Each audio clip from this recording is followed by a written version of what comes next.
Captain, we have them. We've established Transporter Lock, the Star Trek podcast. Join Ken and Sabriel each week as they explore strange new episodes, seek out new plots and new characters, and boldly go where no podcast has gone before.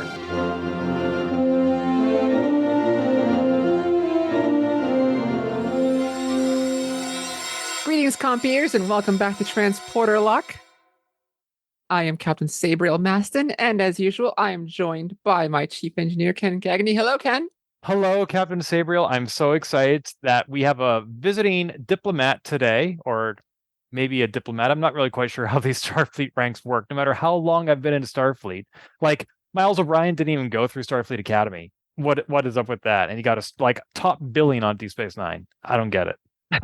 All those years of the Academy that I spent talking to Boothby, trying to figure out what was going on, just wasted. I could have just gone right into Starfleet. Wesley Crusher was like at the con of the Enterprise before going to Starfleet. And that's all the time we have today for Transporter Lock. Thank you for joining us. Our discussion on Mirrors and Whistlespeak. Goodbye. But somebody who really did dedicate themselves to slowly but indeterminably working their way up the ranks is returning guest of the show, Commodore Mark Thompson. Hello, Mark. Well, again, how are you doing? I am great. How are you? Good, thanks. So, Mark, you were on the show April of 2022 twice to talk about various episodes from season 2 of Star Trek Picard. Since it has been so many years, is there any sort of a brief reintroduction of yourself that you wish to offer our few and far between listeners? Well, not much has changed in my life since then, apart from moving into a new home and being engaged. So, a couple things. I didn't know the second part. Congratulations. Thank you. Yes, we got engaged about 6 months ago, I think. So, in the intervening time, maybe 3 months ago, somewhere in there. How fitting for a Star Trek show. You got engaged. And so when the officiant finalizes the ceremony, he, instead of saying like you may now kiss, and he's just going to say, hit it. Yeah, or let's fly. I don't want to see you fly at your wedding. You can save that for the honeymoon, please. Excellent. So, and also a brief reminder, like you're a lifelong Trekkie, been watching since you were a kid. Favorite series or anything? Favorite series? I believe the last time I said Enterprise, and I'm going to stick with that. Wow. Okay. So all the new shows, Discovery, Lower Decks, Picard, Strange New Worlds, Prodigy, have not swayed your opinion on Enterprise.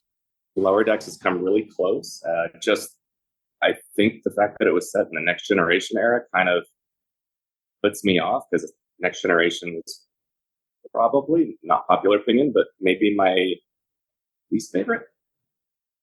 Really? Still a favorite, but least favorite. What is it you don't like about that era? It just seemed like everything got really big and slow and ponderous. I feel like the original series was kind of streamlined and had what was necessary.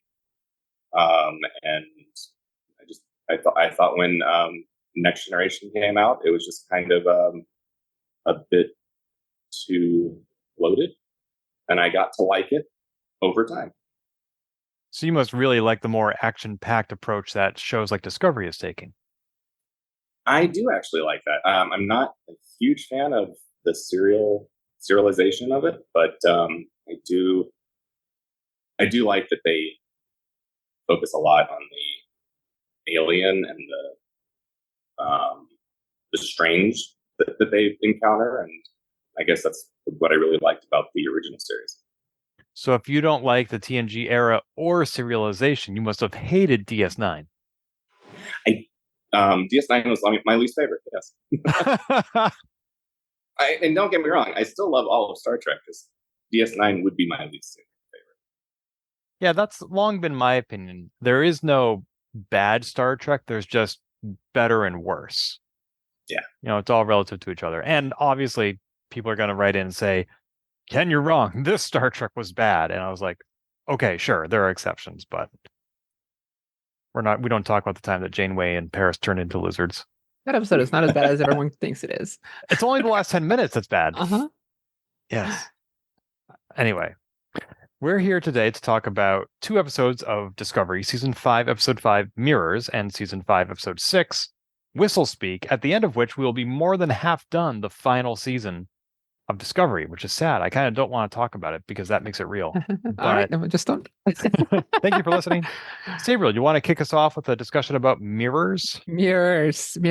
Gosh, I love the mirror universe. I know a lot of people don't like that, but I do. A lot of people think Discovery has overplayed it, but we start off this episode with right up after the last one with a time bug. Oh, that losing that 6 hours, and they're like, why are we here? Turns out there's a little wormhole here, and of course we can't look inside there without going into it, so we send the shuttle. This is like the opening 45 minutes to a 60-minute episode before the credits. We go inside, see that Locke and Mal's ship has been destroyed as it tried to enter the wormhole, and we look to our right, and all of a sudden there is a Connie and a Constitution class ship, and like dun dun dun, it's the ISS Enterprise. So Ken, you are very good at avoiding spoilers. Did you avoid that this was coming at all? Oh, completely. I don't watch your reaction when you saw Connie. When you say Connie, you mean a Constitution class? Yes, that's the Trek universe slang for the Constitution class. It's been brought up multiple times in even Discovery here. This is the first I'm aware of it. How did I miss that? Yeah, well, even when they were Raynor was doing the interviews. Yep. And when he was trying to talk down with his butt. Mm-hmm. Yeah. I must have just assumed they were talking in jargon and lingo that Star Trek makes up. Well, no, I taught you something. I'm happy to be that person. Well, a couple of things before they even went into the wormhole, I thought one was they have a set of coordinates and there's nothing there. I'm like, it has to be a wormhole, just like DS9. The wormhole only shows up if you hit the exact right coordinates. And I loved how Tilly and Stamets made a presentation of it. Right. Like they went to the front of the bridge, said like, attention everybody, eyes up here, please. We have something to show you. Right. I just thought it was a little silly. But yeah, so they went in, and Mark, I avoided the spoiler. Did you avoid the spoiler? I was not able to avoid the spoiler, no. I actually don't actively try to avoid spoilers, and so quite often, I enjoy something regardless of whether it's been spoiled for me. So it just happened that I came across a headline that actually spoiled it, which is odd because usually headlines don't spoil anything. So if I may ask, for either of you, what is the source of your spoiler? Because ever since Elon Musk bought Twitter, I haven't really been much on social media. For me, it wasn't necessarily that it was the ISS Enterprise. It was the that we're going to see a Constitution class. I saw they showed that in the teaser for some reason for the season. Oh. Yes, that was in the season teaser. Okay. That's something I'm going to go back and watch after the season is over to see what I missed. For me, it was actually an Apple News headline. So it was an aggregated feed from some other source. That's terrible. Don't put the spoilers in the headlines. Come on. Well, in the end, was it really a spoiler for what happened in the episode? I would say no. But it depends on but I don't want to get into an hour-long spoiler conversation. But in the end, for me, it didn't change the episode at all. Yeah, I would agree as well. There was no substantial interaction with the mirror universe here, in a way. When they first said it was the Enterprise, I was like, oh my gosh, this is 900 years in the future. Which Enterprise could it be? Like the Enterprise J? That'd be amazing. But then I realized, oh wait, this clue was hidden like 800 years ago. So it'd have to be, and it was around the time they discovered the progenitors at all. So it'd have to be like the E or earlier. I'm like, okay, that's cool. TNG never did the mirror universe. Are we finally going to see, like, they just rebuilt the Enterprise for Picard season 3. Are we going to see the mirror version of that? And I was like, no, wait a minute. The cheapest option is for them to just redress the set from Strange New Worlds. Yes. Like, it could have been any ship, not just any Enterprise, but any ship from the TOS era. Anything, except for the Defiant. and they chose the one that they'd already built for another show. I was like, oh. And seeing that set made me miss Strange New Worlds. It's coming back. Oh, I know. Season 3 starts later this year. They've already been renewed for season 4, but it feels like it's been a year this month, correct me if I'm wrong, since we've seen a new episode of Strange New Worlds. Oh, I don't pay that close attention. I can feel the years slipping by. When you get to be my age, it's very pronounced. Well, if they had truly like done it up in the TOS style, they would have just redressed Discovery as a different ship. Yes, there you go. That's true. That would have been weird. We would have had the Discovery again. Again, yes. We did kind of skip over a little bit there. Well, thanks to me. We start the whole episode with Raynor taking command, and it's literally a little uneasy about that. And I don't know how much there is to talk about that, but it's just like showing like he's a little unsure about taking command of someone else's ship. And more character development. Were you surprised by that, Mark, about how Raynor is timid at times? It did come across as sort of against his character, but when it was mentioned that he hadn't taken over command from someone in a long time, when Burnham said, "How long has it been since you've taken the seat from another captain?" It kind of made sense, and I could see how he might be unsure of himself, especially since the last time that he messed up, he lost his command.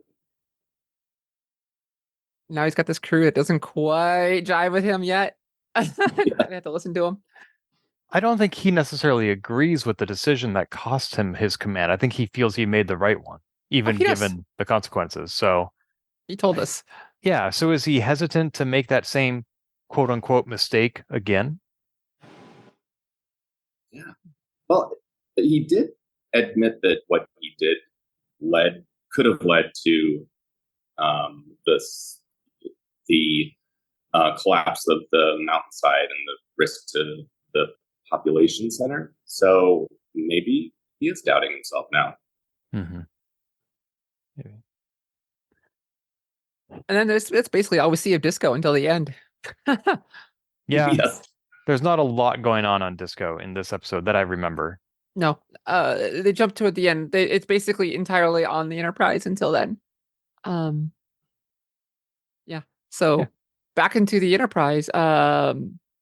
We start off with them basically walking onto the bridge of the ISS Enterprise, which was I love the Terran Empire. Like it's so evil and stupid. It's wonderful.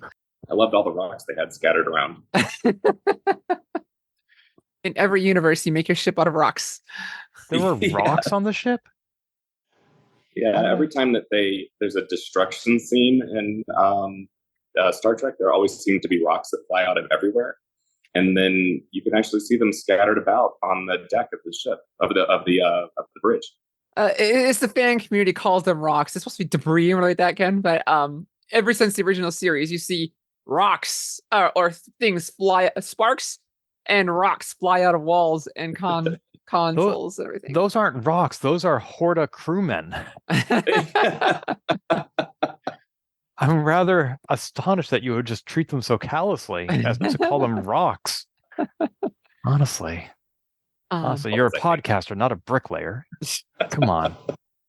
I like the little scene where I didn't catch it until Michael points out, they're like, "Hey, you're standing at my brother's terminal." Yeah. It was an emotional moment for her. It was just a passing comment, and it would not have even occurred to me, but it was a nice callback. Kind of like in, I think it was season 3, when she went back and found Spock's ambassador records portrayed by Leonard Nimoy, and she was able to see like, oh, my brother led to the reunification of these two worlds. That's amazing.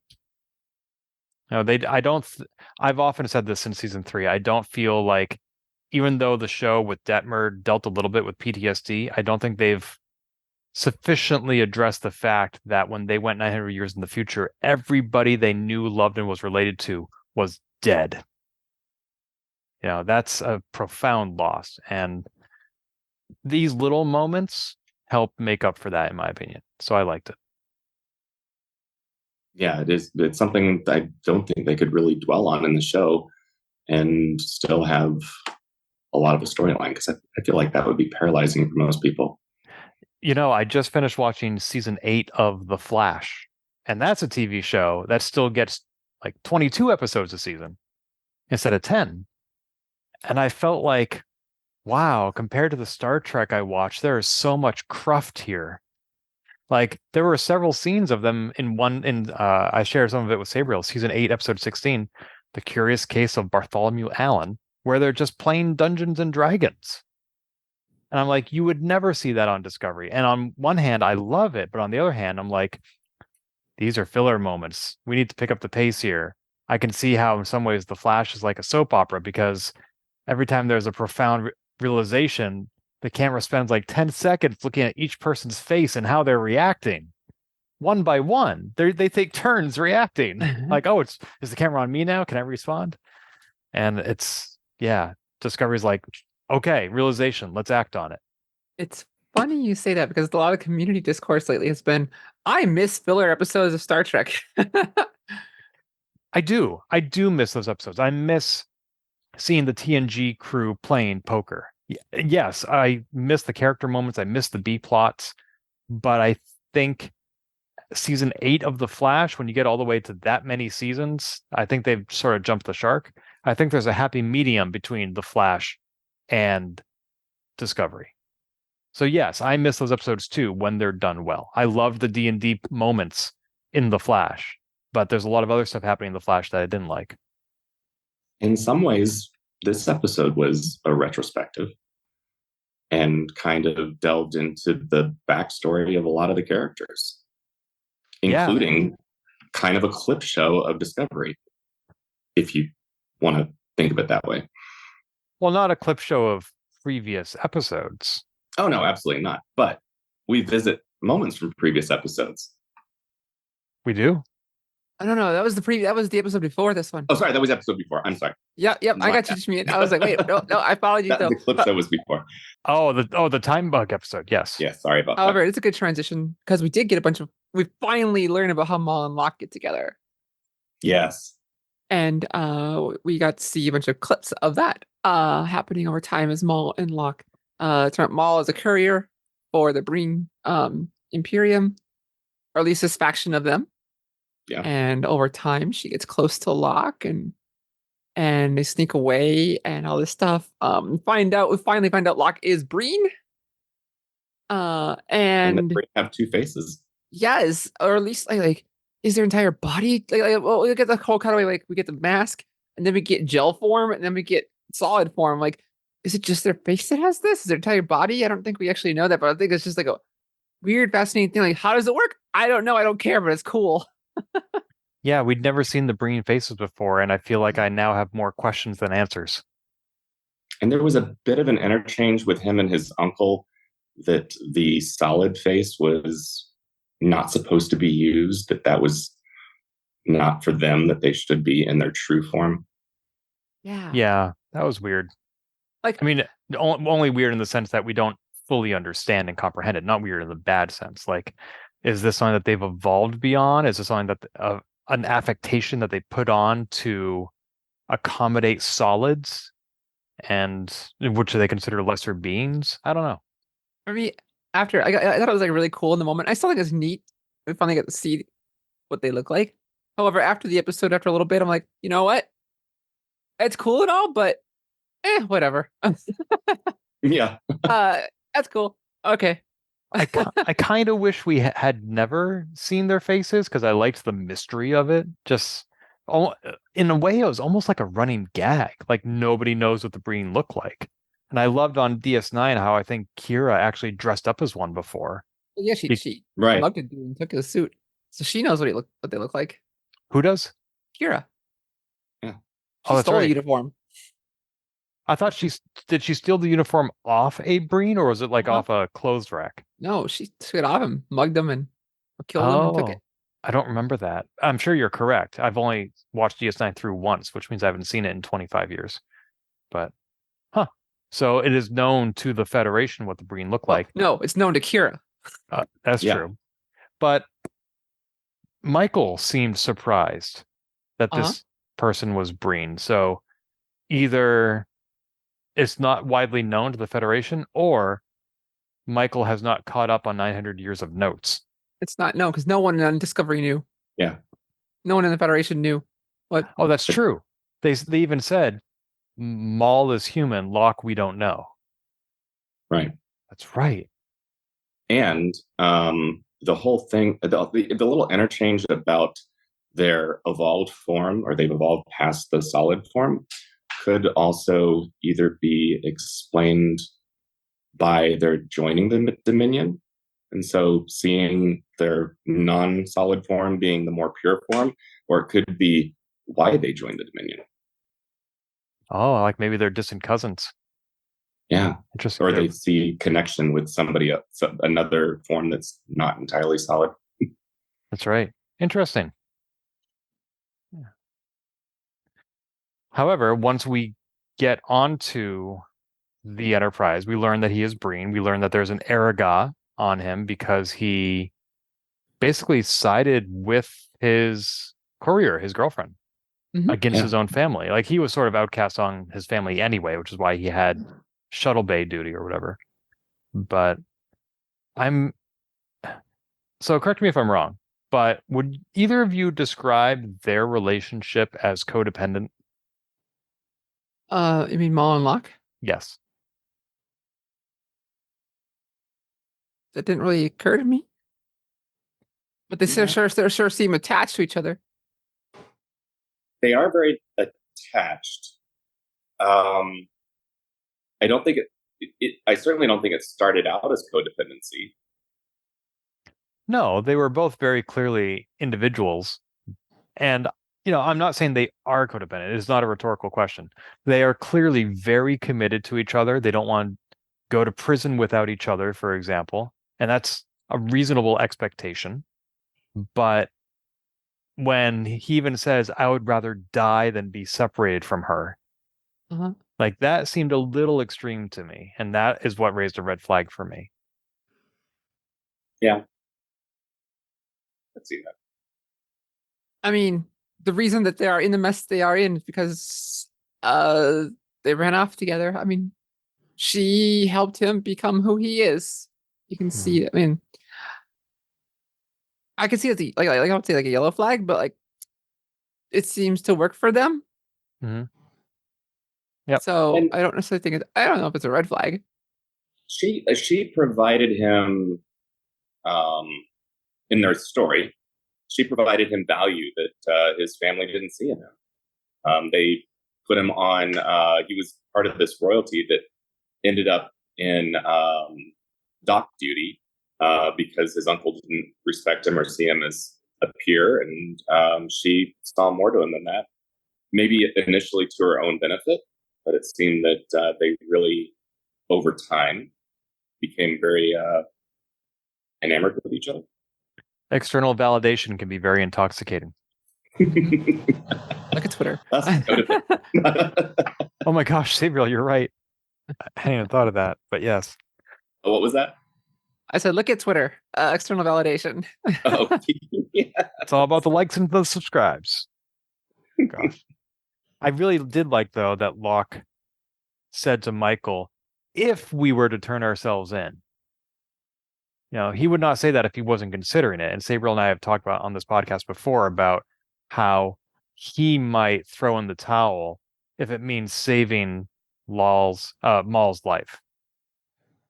I don't necessarily see Maul doing that. But she did have some genuinely human moments. And I don't mean that in a speciesist ways. Talking with Book this episode. Yeah, we learned that who was a cool dad for Book for Cleveland was not a cool dad for Maul, really. Yeah, he was a better mentor than a dad. Yeah. And presumably trying to protect her from Book's standpoint. I mean, and not how she perceived it at all. Even as we see in the next episode, parents and teachers have a hard time letting go. And apparently this time the dad let go a little bit too fast and left his family to rot on a planet. So maybe he did that for reasons that he thought was best. Like even in The Flash, I saw there was a subplot about a mom who gave up her daughter for adoption because she thought her daughter would be better off without her. That's kind of what Cleveland did. Cleveland Senior, Do Cleveland we the Fifth, or know? whatever. I don't remember. Do we know why he didn't come home? I don't remember. I I don't don't think think we so. were. I think it was left a mystery, so we don't know if it was intentional or not, or something bad happened. But it happened in either case. Book said that the Book senior, I guess, had told him that it was to protect her. Okay. So he didn't go home. Yeah, but we Intentionally. don't necessarily know protect her from what or how or why. Yes. Cool. Interesting. But there did seem to be some genuine connections between the two, despite the father issues. I mean, she had an opportunity to shoot him after he said to her, I am Quajon. Everything I know and love has been destroyed, which makes you the closest thing I have to family. And I don't think she discarded that. Like she could have just said, whatever, you're nothing to me. Your mentor was a deadbeat dad to me, so I don't care about you. She put her gun away. And she's like, come with me. And that could have been completely utilitarian. It could have been, I need your help to rescue my boyfriend. And I'm sure that was part of it. But I think Book was getting to her in a good way. It certainly seems like that. She's still farther from not common sense, but salvation than Locke is. I think Locke is readier to turn himself in. He's not there, but he's closer to it than his girlfriend is. Also, I think this kind of plays to the dynamic of their backgrounds, where Locke is from a place of privilege, where he was, while admittedly not treated well by his uncle, but he was in a place where he trusted the establishment to protect him.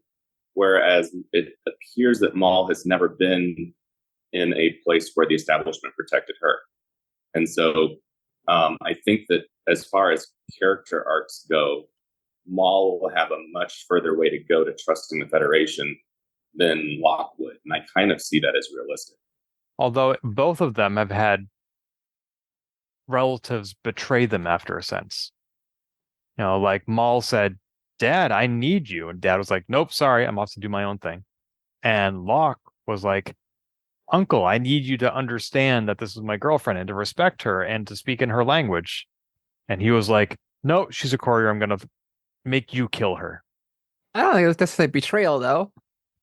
He knew exactly what was going to happen if they get caught. Yeah, but it's still a letdown. I mean, it's a bummer, but I think that he knew exactly what was going to happen. Well, you can know what's going to happen and still be disappointed by it. I don't know what I was saying. Like, I'm probably bummed, but everything worked according to plan. Not a betrayal. Yeah. And it's a for Locke, I feel like like you said, it's expected, but also it was a one-time occurrence. Whereas for Maul, she's had a long time to think about being abandoned by her father and no one being there to help her and her mom. Yeah, they both have very similar yet very different backgrounds of abandonment after a sense. Maybe not betrayal. Maybe I did use that word, but maybe abandonment would be a better word. Very different kinds, but yeah. And now Book is reaching out to say you don't have to do this alone. And even Burnham was saying that. Like, I really applaud her for trying to reach out to Locke.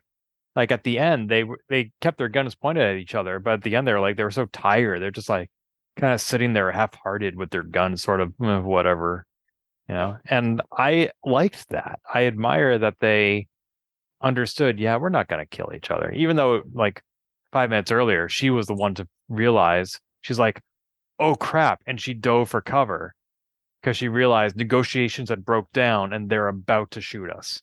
Like she figured that out just in the nick of time. So I think she's a pretty good read on people, whichever way they're swinging. Oh, absolutely. Michael's really good at reading people. I mean, just kind of been her thing the entire time. Although this does remind me of something I meant to mention earlier when you're talking about Rayner taking the command chair. There are a lot of episodes in Discovery, including the 2 we're talking about today, where Michael, the captain, is going on the away mission, which is not commonly done. And there's a very good reason for it to happen in Discovery, despite it being against regulations. And that reason is Michael's the main character. In the original series, we did see Captain Kirk go on almost every away mission. Enterprise too. Yeah, Enterprise. but those were so early in the timeline that maybe they were just making stuff up as they went. They didn't know what they were doing. No, you're absolutely right. It always was a big deal. In Next Generation, they always made it a huge deal when Picard was going to go on an away mission instead of Riker, and a little bit on Voyager as well. It's such a gasping moment. Like, whoa, Captain Picard is going. Right. Even besides having main character plot armor, especially the second episode we'll get to here in a moment. It fit. That it made absolute sense that Michael would go. And here, I mean, someone's got to go in. Yeah, since we do have another episode to talk about, we should probably start wrapping this up. Well, yeah. So, well, I have a question for Sabriel, which is last week you said that you didn't feel like Book had justified his presence in this season. Do you feel that's changing at all? Did I say those exact words? No. Help me help you. I think that your impression was that he wasn't contributing a lot to the plot this season. He was just kind of there. Well, that doesn't feel right. But the idea, it didn't necessarily. I see. I don't remember that wording. I can't really answer very well. If we had time, we would make this a clip episode. But but I will pretend that your premise is half correct. I'll just state my opinion on Book now. I mean, he is adding to it. See, that doesn't. What you said doesn't sound right. Throwing me off. I don't have an answer for you. Well, I do know that the actor wasn't expecting to be back this season. In fact, season 4 was supposed to be his being done with Discovery, but he was invited back, and he was just as surprised as anybody else. They decided to give him more storyline. And like I said in our first podcast of the season, they got to get the band back together, no matter how they do it. And what even is prison, anyways, in the 31st or 32nd century? Where are we now? I think we're the 31st. Yeah, because he's supposed to be incarcerated, right? And his incarceration involves rescuing people that he wronged, kind of thing. I think he was sentenced to so many hours of community service. All about reform. Yeah, it's not like they sent him to Rura Pente or something. Right. I guess we don't do that anymore. No, fortunately not. I mean, it was hard to get there for the longest time. That's why. I mean, I think the general idea was like, what is Book's place really in this season? I think it's more accurate. And his place in the season is to be a connection to Maul. But trying to think of it like in universe, I didn't know that at first. It really didn't fit until Maul was added in, until he figured it out. So it was strange at first, but it's retroactively making sense, I guess is a better way to put it. I think it was somebody said once that life only makes sense backward, but it can only be lived forward. Might have been Steve Jobs, but same thing goes for Star Trek. It can only be watched forward and only makes sense backward. Right. Okay. I do remember when Burnham was first like, oh, I know the perfect person for us to help track these criminals down. And I was thinking, well, they worked together for so long. Doesn't she have just as much experience as a courier as he does? So do we really need him? No, she had 1 year of experience. That's it. Oh, just 1 year. Okay. Uh-huh. Yep. Yeah, she's an amateur. So, Gotcha. a very skilled amateur, but an amateur. So one thing I want to mention is they pulled the ISS Enterprise out of the wormhole and into normal space. As far as I know, this is the first ever recorded instance of a mirror universe starship entering our universe. The first one we know of.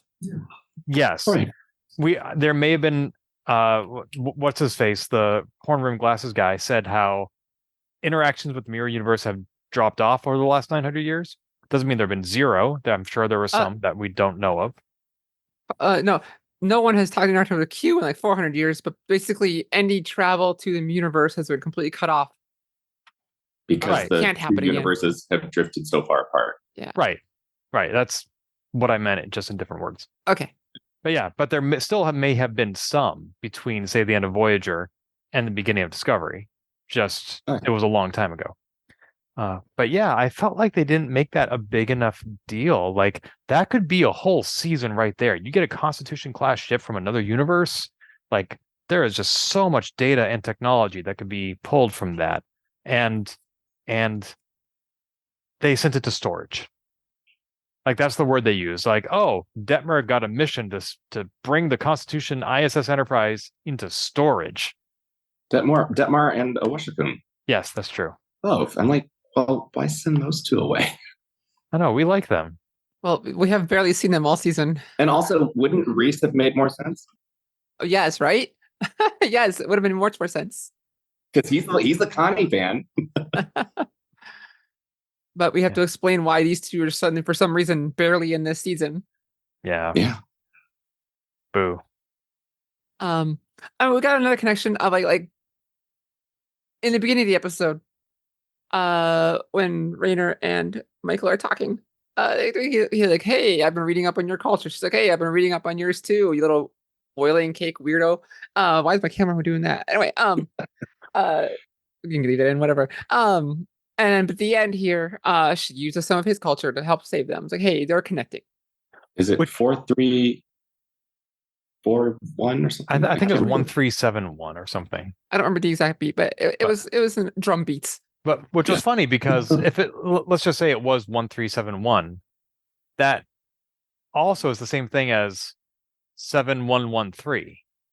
You know, it's a matter of like when do you start counting the segment of 4 if it's repeating. Well, I mean, it's culturally, but culturally significant to the book. Right. No, I get that Raynor understands that, but when it was read off from the con as it's 1371, thank goodness they said it. Like there were 4 different ways they could have said it. Thank goodness they said it in the way that was immediately obvious to Raynor. That's all I'm saying. Right, because if we listen to SOS, we recognize it because we're used to listening to that pattern. But if we didn't know what it was, we wouldn't know where the pattern started. It could be SSO or OSS. Right. Yeah, I won't get into it. It's irrelevant. What I was going to say. Good TV, right? Yeah. We did learn from the Mirror Universe that Emperor Spock was killed.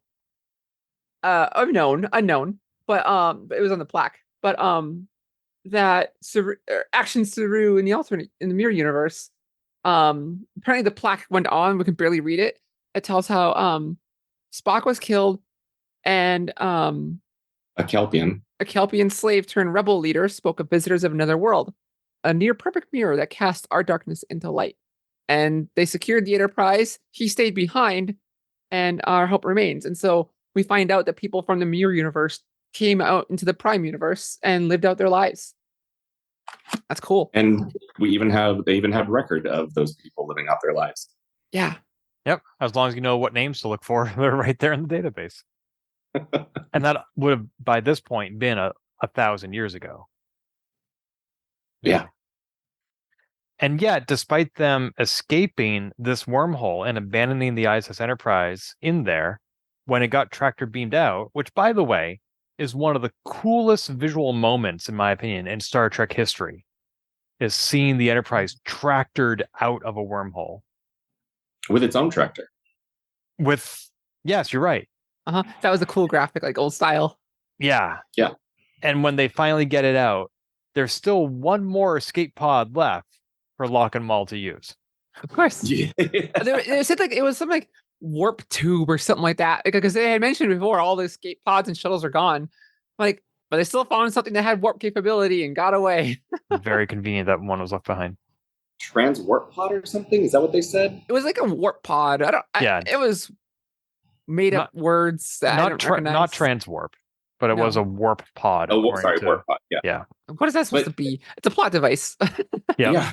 Because we didn't have those on the original, or on the USS Enterprise. To our knowledge. So. To our knowledge, right? But the original Enterprise could also land or separate, and we never saw that. So it's just written down. Two quick things I want to mention. One is this ties into an arc for Dr. Culber. In this episode, we keep thinking about the progenitor technology and all the things it can do. But Culber referred to it in this episode as, like, we're here to discover the thing that made us, which is accurate. But I hadn't thought of it that way. I thought, like, the progenitors made us. The progenitors are people. But no, like, they use technology. This is what made us. And that made me think of Star Trek V, where they go to the center of the galaxy to find God. And in a way, this is sort of the same thing, which is that one phrase instilled the scale of this season's arc in me better than anything before it had. it did a great job, didn't it? Just the way they put it. They hadn't put it that way. And the other quick thing I want to mention is at the end of the episode, they said that this episode is in memory of Alan Roy Marcetta.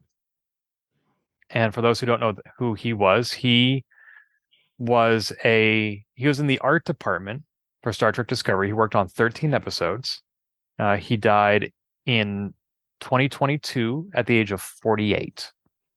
So that is who that was, in case you were wondering. Yeah. He was the lead set dresser. That's my age. Yeah, it was a motorcycle accident. Oh. I gave those up when I was 36. So. You had a motorcycle? I did, yes. Wow. Do you still have your license? I actually let it go about 6 years ago. Wow. I still have mine. Just, you never know. Right. All right. I'm sure I could ride one way in a disaster if I needed to. That was my thinking. Like, what if I'm trapped in the middle of nowhere and there's an accident and people are like, we need somebody to go for help. There's no cell service here, and all we have is a motorcycle. Can anybody help us? I was like, I haven't ridden a motorcycle in 15 years. I have no idea what to do. I'm probably more dangerous because I think I do know what to do. You don't say that part out loud. No, that's my inner monologue. It's like, I'm going to be like Pee Wee Herman when he got on a motorcycle and just immediately flipped over and died. But anyway. All right, Whistlespeak. Yeah, let's move on to Whistlespeak, Season 5, Episode 6. Sabriel, you did the last summary. Mark, do you want to take a stab at this one, or shall I? Oh, I will gladly defer to you. So they've eventually figure out that a Denobulan scientist left behind this distilled water as a clue to this weather system that he had built on a pre-warp planet. So they go down there and they learn that they need to compete in a mini game before they can get access to the clue. They need to basically they don't know the rules to. Yeah, it's like a tough mutter that's not very tough. It's more like a thirsty mutter, and not in the thirst sense on Instagram. And so they do a lot of running around, and then they get the next clue. It sounds like an episode of Dr. Who. And they also teach a pre-warp civilization that they don't need to kill themselves as a sacrifice to gods, just like in Who Watches the Watchers. Yeah, this episode is very familiar to Who Watches the Watchers, Next Generation episode, where basically using a duck blind to watch pre-warp civilization. Mm-hmm. Very similar in that way. I really thought that's what the chamber that the two of them were trapped in at the end was, because it kind of looked like a thing that they could like stare out, and then if they needed to close it down so nobody could see in. Yeah. And suffocate themselves while they do it. And then, yes, forgot about that. No, that was the weather thing that the Denobulan created. Now, I didn't bother fact checking this, but are Denobulans, is the planet Denobula part of the Federation? Yes. Yes. Do we know if they were when these weather systems were created? I don't. It's implied because Next Genera. they say that he was like putting these things in as a humanitarian thing, and that they had to disguise them as mountainsides so that they wouldn't break the Prime Directive. But even installing them is a violation of the Prime Directive. That's what they're saying. So if they were part of the Federation, they should not have installed these in the first place. It was one person. One person did all of that? Well, maybe he had. We don't know that one person was in charge of the project. Well, This wait a minute. doctor. That's right. Didn't all the scientists who contributed to this progenitor clue mission, they were all Federation, weren't they? No, one of them was Romulan, right? Correct. But they're all working together because that was the chase it's about, was getting everyone to work together. Oh, this is weird. Okay. But anyway, yeah, he did what he did. Prime Directive violation. This is an episode in which we get to see a captain of the Federation violate the Prime Directive again. And you know what? I didn't care. Yeah. They took it quite well. So yeah, we got these weather things because the planet was already starting to become Dune planet Arrakis, and so he wanted to try to stop it or slow it down and help the people who are there, and that's why all these things are here. But only one's working left by the time we get there, and then I love this. The start of this was we actually get to see something I kind of forgotten about is Michael's ability as a xeno anthropologist. Like they don't really haven't used those abilities much in the last 5 years. Once in a while, it was really kind of neat seeing her work through their language and just follow their culture is what they could. And that was just really cool to see. Like, hey, remember Michael has this ability we never show. I loved her nerding out about that, and I loved Tilly's complete inability to you can take the Xeno. No, never mind, I lost it. But yeah, Burnham was really excited. I was a little confused about one of the things she said. I think it was that they don't have a word to distinguish status in society. But then when they get down to the planet, they're like, "Oh, only the high priest can go in there. You can't."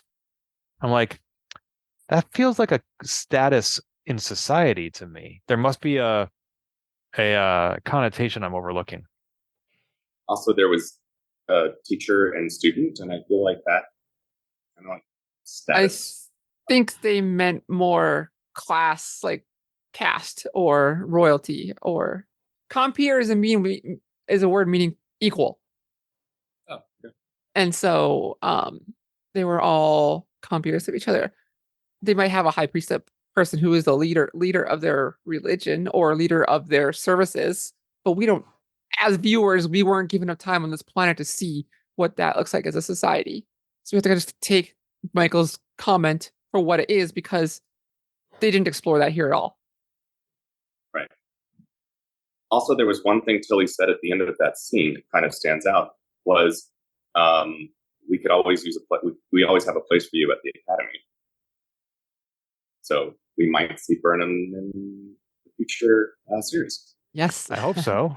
I mean, if they're in the same era, I don't see any reason not to. Right. Jumping back to we can't solve the clue. We gotta go up here. For that, I love Michael beams somewhere and accidentally ends up in the abyss with Kovich. The light room. Yep. And he's got No, a pad. it wasn't an accident. She pulled out her little infinity. Oh, did she pull that out? I missed the infinity thing. Me too. Good. Well, she went there. In any case, I'm glad I caught that because I was like, I thought he redirected her, but I didn't catch the infinity thing. He comments he's got a 21st century legal pad, which I got a kick out of. He's very resourceful, and he's written down all the names of the scientists, and we get a reference to Marina Sirtis. There's a Marina Derricks of Betazoid. Oh, it was a little nod to her. I got a kick out of. I missed that. I'm glad that he acknowledged the legal pad because it was very much on my mind. Like, oh, that's an anachronism. Why is he doing that? He's got glasses too. Yeah, he loves that era. And there was, oh yeah. So I was reading on Memory Alpha. I think it says that the original discovery of the progenitor technology was made by 6 scientists. But we have 5 names on that legal pad and 5 clues that they're looking for. So I think either one of them is wrong, or there is a 6th scientist that is yet to be revealed, or the 6th one doesn't just matter at all, which is fine. Oh, I thought this was post the discovery. People were investigating it further, but not related to the TV show. What do you I mean? could be mistaken too. I was like, once the chase happened, more scientists went to research it, and I thought these were those 5 people. I could be 100% Right. incorrect. It's just Well- my impression from the episode. I haven't seen the chase in a few years. No, that's your understanding, as far as I know, is correct. That's my understanding as well. And I thought the number of scientists who were further investigating the progenitor technology and found it were numbered 6. But there were 5 names on that pad. So I don't know. It's not a big deal, but it's a discrepancy that I was conscious of watching the episode. Gotcha. While they're doing their thing on there, we get to watch Culber working through his feelings of spirituality a little bit before it blends in. We get to see him working on talking with his hollow abuela. Yeah, when I first saw that, I thought, oh, what a nice change. Discovery, they never show the main characters' families. And I'm like, oh, right. That's because they're all dead. Like, it took me a split second. And I'm like, And then Yeah, because I when that first started, I thought he was talking to a holodeck version of her from wherever she was. It didn't even occur to me that she was no longer alive. My first thought was like, isn't she dead? How is he? Oh. And also that she looks very young to be his abuela. She's probably remembering the young version of her when he Yeah. was a kid. Yeah. The technology goes into your brainwaves, blah, blah, blah. He makes a comment like, exactly like I remembered her. And I thought that was weird at first. But like, no, he's saying it's working exactly as intended because she's appearing exactly as he remembered her. It wasn't a comment of like, wow, this is a surprise. It's a wow, it's working as expected. If it's based, though, on his memories of her, how would she know that she would throw away the food that they made and replicate it? Well, he may have learned that at some point as well, but there was something he talked about. Like, I think the implication was looking through the database on any logs or diaries or something like that too, or anything you fill in, and it tries to just fill in the blanks. I could be extrapolating, but I think the implication was, it just goes through your memories and helps you and tries to AI a good version of ChatGPT and extrapolate. Also, her 24th century Twitter feed probably helps. Right. Out. My grandchild, he's an idiot. He thinks we actually made this. No. Well, it's sort of like the TNG episode Booby Trap, where Geordi says, has Leah Brahms ever spoken at these conferences? Using recordings of her appearances at these events, can you simulate her personality?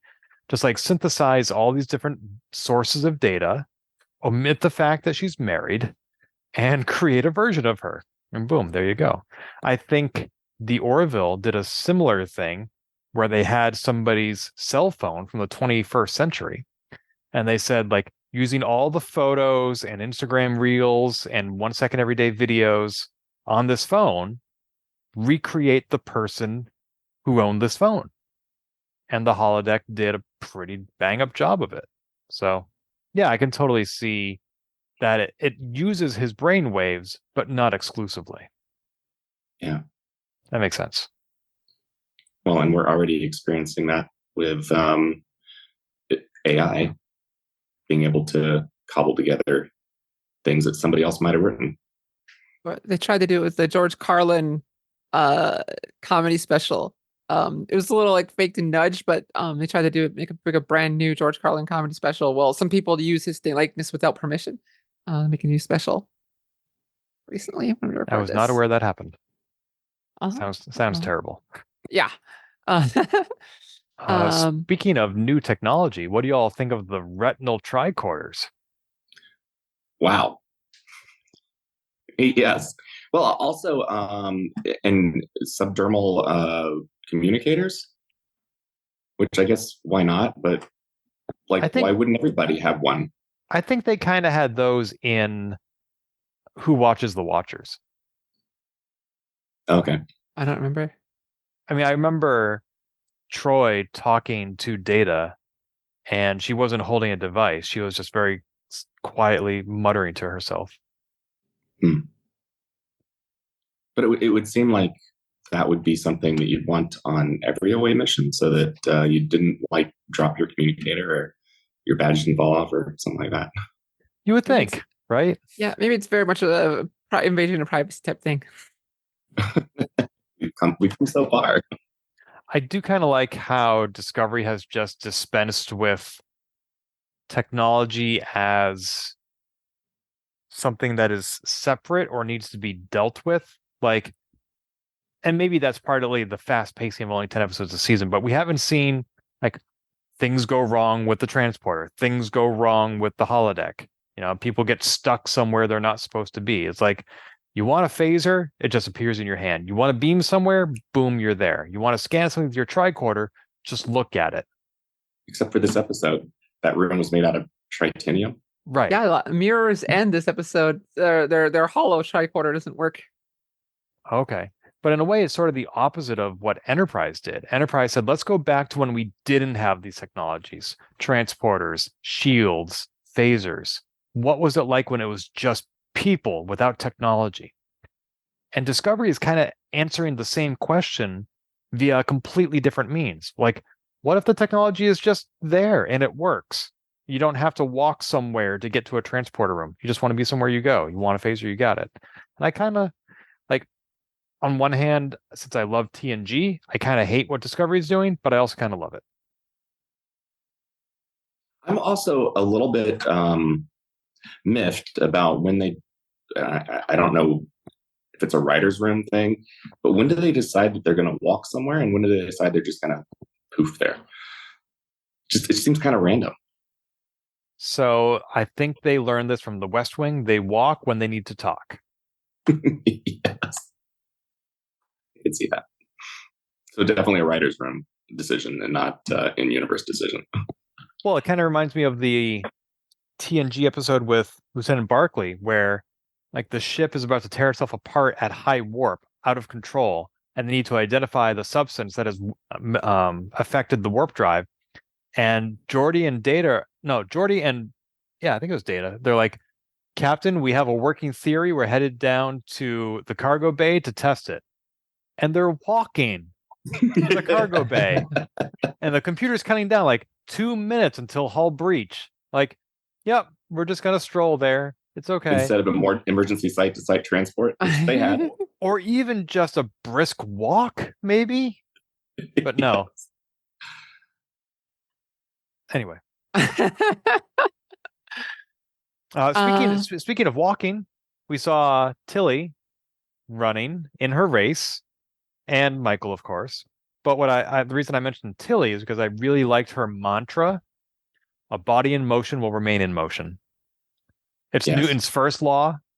It's something that Sabriel and I talked about with Strange New Worlds last season, because Spock and Chapel were in a ship that was falling into the planet's gravity, and they get out of the ship and they stop falling. Like, no, you would keep falling. Right. But so I like how they totally disregarded Newton's law in Strange New Worlds and acknowledge it in Discovery. Well, I was gonna say, like, we're establishing why we're running is because to get in the temple, they can't get in the temple for some reason. And we have to, but they find out that to get in there, you just win this race. Like, wow, that's something so simple. Who can't win a race? We can do this. And so yeah, like Rava and those two and a bunch of others start running. But no, the secret trick is, yeah, you can run a race, but can you do it when you're gasping for water? Well, here's a little salt cube or whatever, dust cube. Like I got a kick out of that shit. I was like, how is this going to be? Like, is this going to be like a obstacle course, like a mud run? Nope, it's just make this run while you're dehydrated. And I love that ultimately, looking back, we realize the options are: you can finish the race thirsty and die, or you can stop the race and have a drink of water and live. Like, Well, yeah. What a difficult choice. But then you have to sacrifice yourself so the rains can come. It's funny that Burnham had said to that old lady, I've never seen the high summit before. I'm from the east. And you would think that they might have mentioned, oh, since you're new here, you should know that the race kills you. Yeah, no one questioned. Well, yeah, it's just a race. Like, there was no mention of like what you win. Well, they thought they knew, so they didn't ask. Right. Like you get to go inside the temple. Cool. That's what we want. We're in. I going in like I have no concept of like, okay, I got the answer, so I don't need to ask. Turns out there's a secret reward that they did not know about. You die. Secret reward, you die. I think the episode of Sliders where like, hey, you win the lottery, you get anything you want, and they all win. Like this is great. They don't find out that, however, after you've enjoyed your winnings for like a day or two, you die. Oh, wow, There's an I episode missed of that It's episode. like one of the few episodes I remember of Sliders. Like, yeah, this is great. Wow, we pop up in this alternate universe, we win the lottery. This is amazing. And then, oh, all right, your time has come. Like, what do you mean? Well, you die. I you. love the first 2 seasons of Sliders, but I did not see all of them. Maybe I should go back. Some good gems in there, but I don't remember much about it. I just remember enjoying the show, but I was young. Anyway, You must not have seen the later seasons. If Not at you all. remember enjoying Sliders and you didn't see the later seasons. so it made sense to me in retrospect. Like, why didn't they ask? Oh, well, they thought they knew the answer. And in the meantime, while they're doing this, they're like Discovery is working on trying to fix this problem. And we finally get what Ken's been wanting for a while. As Michael gets out of the race, takes herself out of the race, she goes and finds the isolinear chips. I've been wanting that. Yeah, you talked about having like you mentioned it before about how not having like these physical things or the isolinear chips, and so I Oh don't remember wow! the context, but I remember talking about It's your technology, so yeah, you get to pull them out and put them back in. actual physical tech. So, Sabriel, we are now even, where we have each quoted the other and have no memory of saying that. I don't know. I'm not gonna say like you wanted it is a strong word, but I remember coming up about it's like we don't have. I know I'm sure has mentioned it as heck. Like I don't like the whole. I'm just waving my hands in the air. I want to pretend. Like, if I was the actor, I want to pretend I'm pushing things on a screen that has no visual for me, but they'll put it in post. And we did have a like my favorite memory of isolinear chips is a drunk Data speed rearranging them to turn a tractor beam into a repulsor beam. No, that's pretty early. That's like what, season 1, episode 2? They're a great device for showing how important, how much time you don't have, and you still got to do it.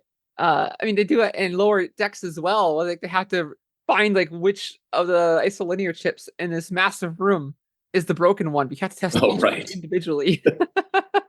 Oh, that's right. That's right. I do remember that.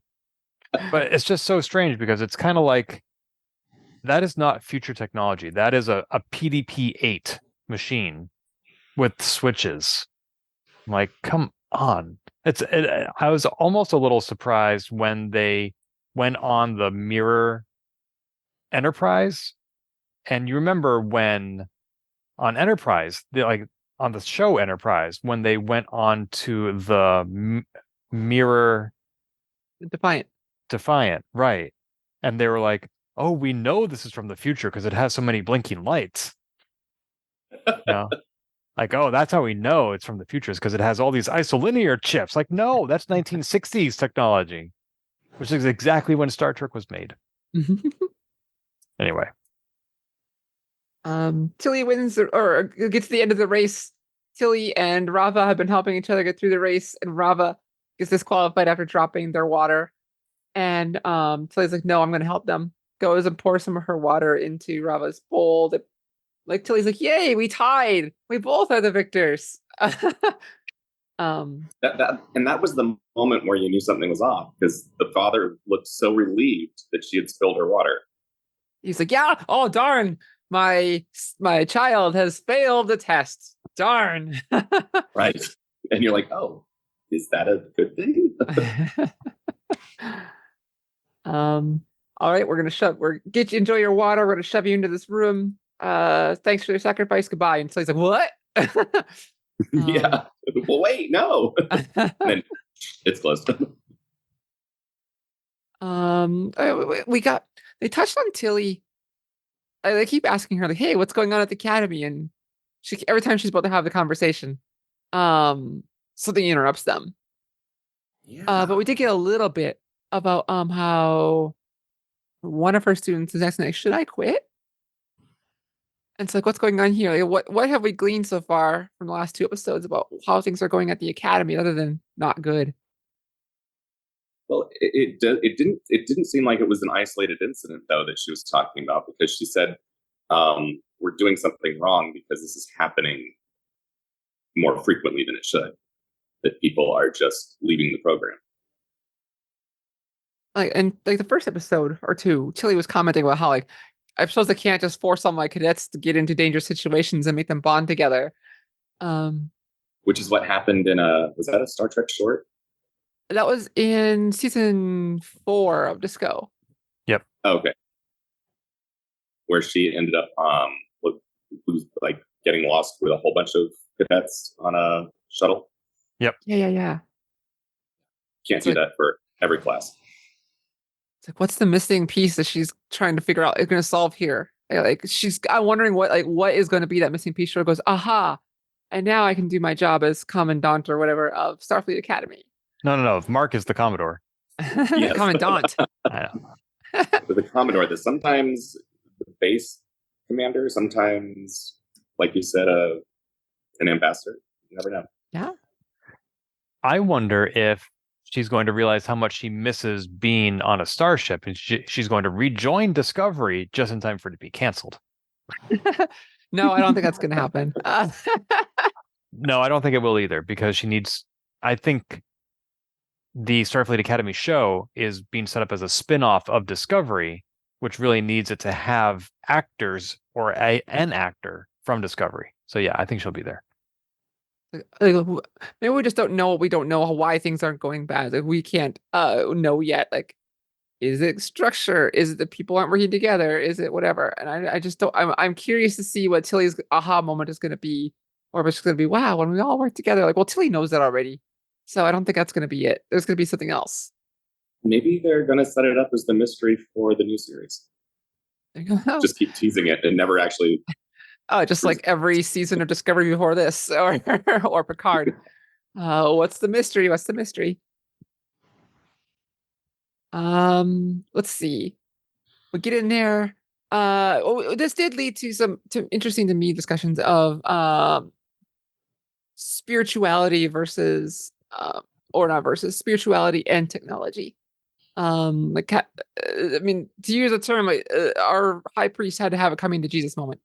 Like, does your existence, does this technology mean that my gods aren't real?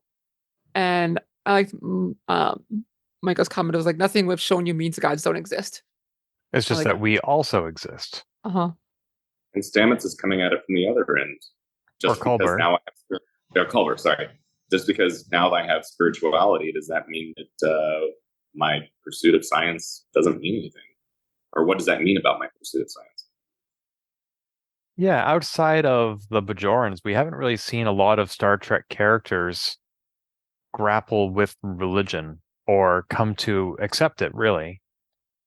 It's interesting to see Culber doing that. I'm not entirely sure yet how I feel about it. I'm not sure why the Trill experience would be the triggering moment, because that's not necessarily a spiritual experience. It's founded in Trill physiology, I presume. But he described it as like a combination of coming back to life, to the Trill thing, and now the existence of this tech, Yes. and it's all coming together, kind of making him like the unknown. Yeah, I know how the body works, I know how science works, but now I've got this extra thing. Like, I have been dead. No, I'm not. What's going on? And I don't. I think it was multiple triggers that got him to this point. You're right. Thank you for the reminder. This episode focused on the Trill experience, but there are other things going on. You're right. I do want to mention, I think I haven't, again, this is not something I have fact checked. I think this is the first time in Star Trek history that we've seen a conversation in Spanish. Oh, on Picard? When they were in the clinic? Mariposa. But it wasn't on a starship. And there was a one episode in season 2 where the universal translator goes haywire, but it's not a conversation. So you might be right. Though I can't remember his name. The captain, the character that stays behind at the end of Picard, that stays in the Rios. Rios. Oh yeah, he has conversations, especially his holodeck. Yeah. Okay. Again, I didn't fact check it. With his holodeck self. But I think you're right. Like between a main character and another character, I don't think that's happened. Like, because Rios was actually talking to himself. And granted, so was Culber. He was talking to a hologram of his grandmother or mother. Grandmother, abuela. Okay. Abuela's grandmother. But let me put it this way.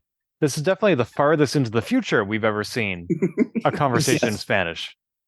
That does bring about that whole thing of Scotty having a Scottish accent and Chekhov having a Russian accent. And the explanation of it was that people in the future are bored with the way they speak, and so they take on accents. I don't remember that. Oh, I didn't know that. Yeah, that was like the TOS explanation of it. There was no explanation as to why Picard, who was French, spoke with an English accent. Well, until Picard. Until Picard, yes. Until Picard. Everything gets answered eventually. Just gotta wait for the sequel in 30 years. Wait for it. And presumably by the end of this, we're going to figure out progenitors. Yeah.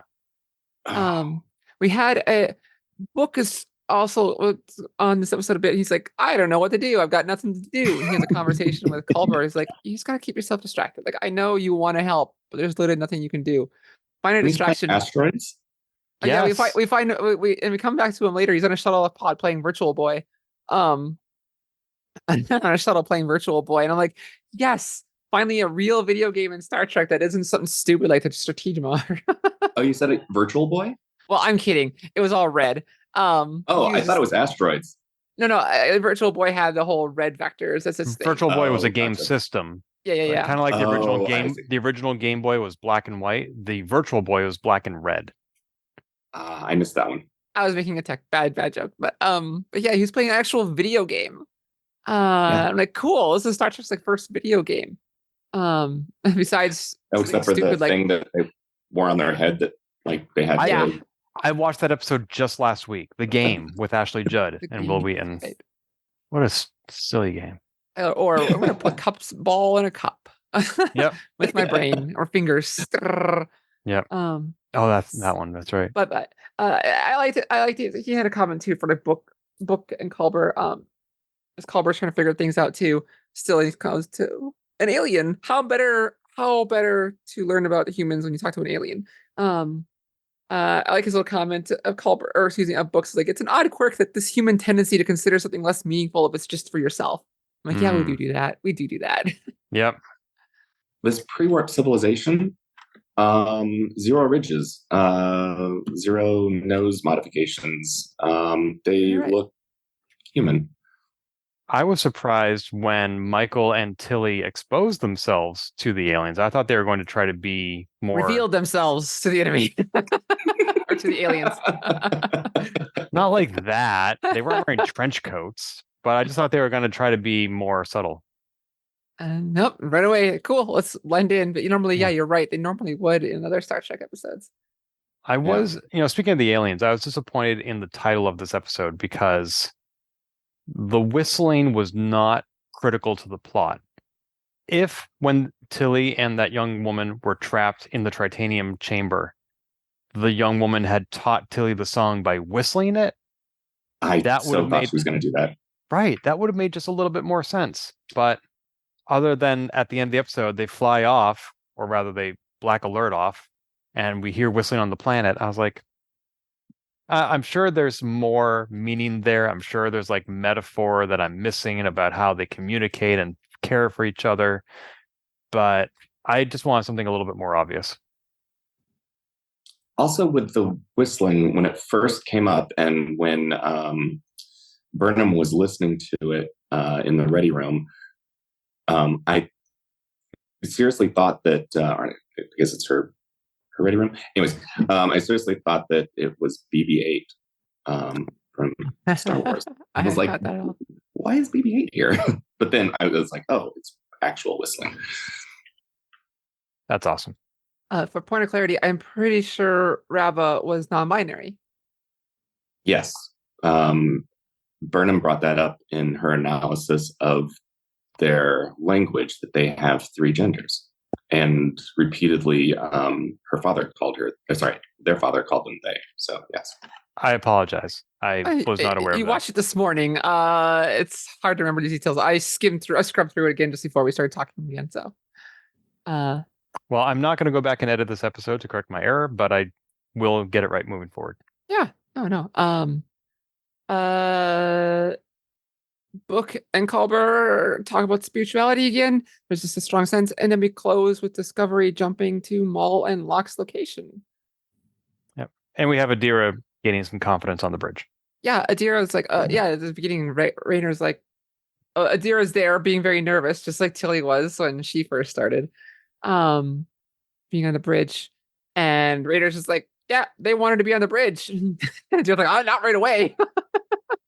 I gotta kick out of that. I thought it was silly that Adira's like, you need to get somebody with more experience because I don't know what I'm doing. And literally the very next step was, yeah, just pull out this one last isolinear chip and you're done. That's it. Oh, that was covered though. Yeah. Like, Adira's feeling second guessing himself, constantly blaming themselves for the time bug. And ever since then. No, I get that. I just thought it was a little silly that Adira wanted to quit at the moment that there was just one step left. Like, you got us this far. I was going to say the same thing, that Adira's push from Raynor was, you've got this. And then all they had to do was be like, pull the chip. It did seem kind of like a quick flip. Yeah. It wasn't an opportunity for them to exhibit a lot of ingenuity or creativity. It was just like, oh, okay. Like there was no aha moment. Yeah, exactly. I have a lot less to say about this episode compared to Mirrors, but overall, I liked it. I'm not even sure I can tell you why. Oh, one reason I really liked it, the soundtrack. The soundtrack on the planet, especially just before the race, was unlike most music I hear on Star Trek. And I can't even describe it right now, but I remember being conscious of it when it was playing and being like, oh, I like that. It's different. So there's that. That's really cool.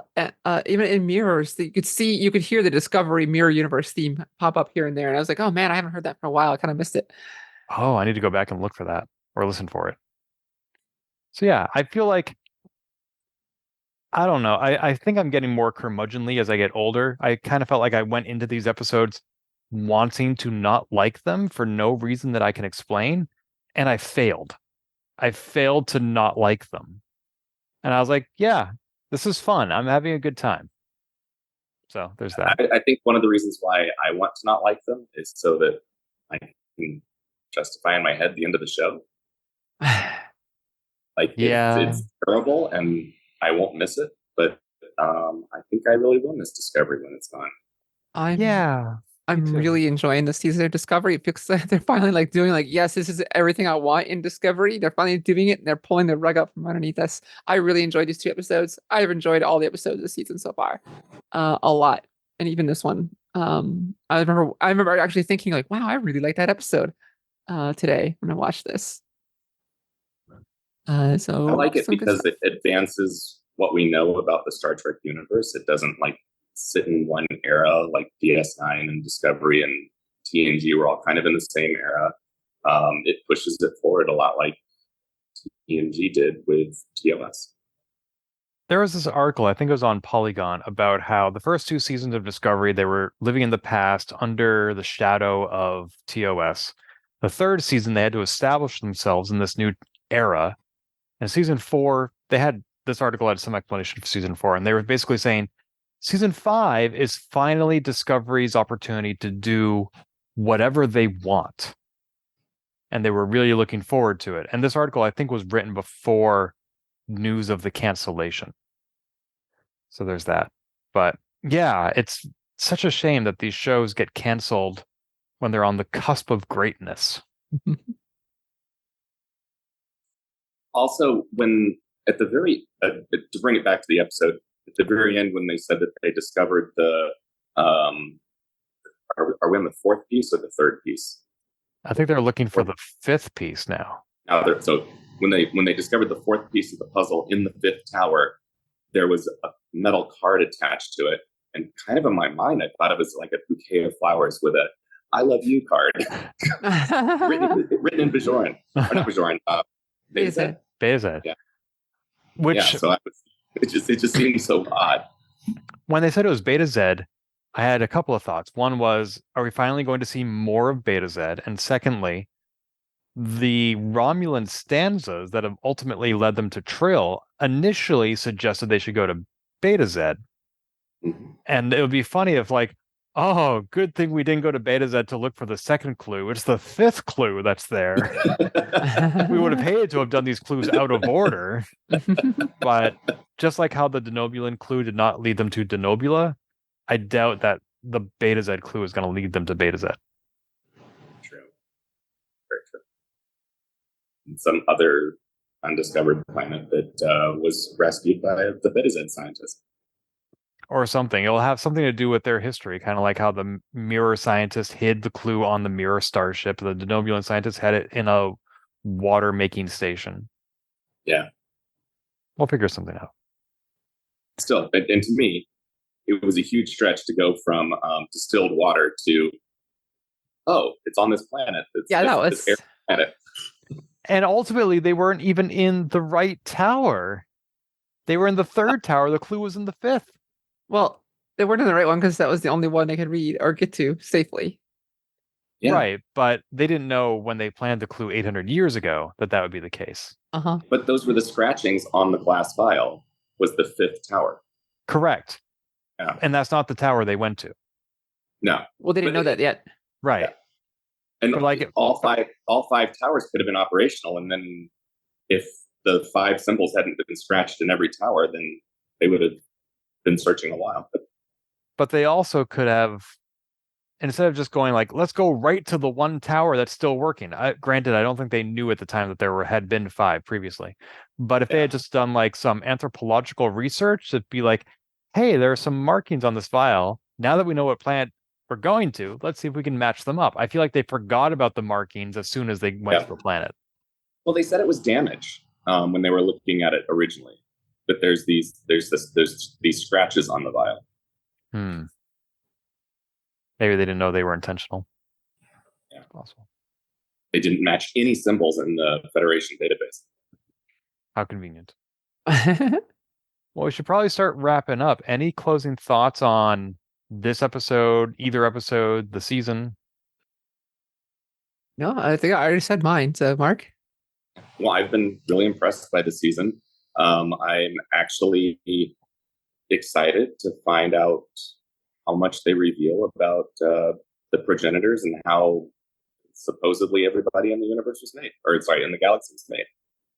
As Sabriel and I have discussed, I am very eager and a little anxious to see what the progenitor tech means for the future of Star Trek, because what they decide to do with it could make huge waves in Star Trek lore. So we will see. It's going to be a big sign on the side of a cliff face that says, "Sorry for the inconvenience." So long and thanks for all the fish. That's right. Hitchhiker's Guide reference if you do not know. And on that note, don't forget to boil your cake and eat it too. You boil your cake? If you've enjoyed this episode, please leave a review on iTunes and keep your hailing frequencies open by following us on Twitter @TransporterLock or subscribing to our podcast and email newsletter at transporterlock.com.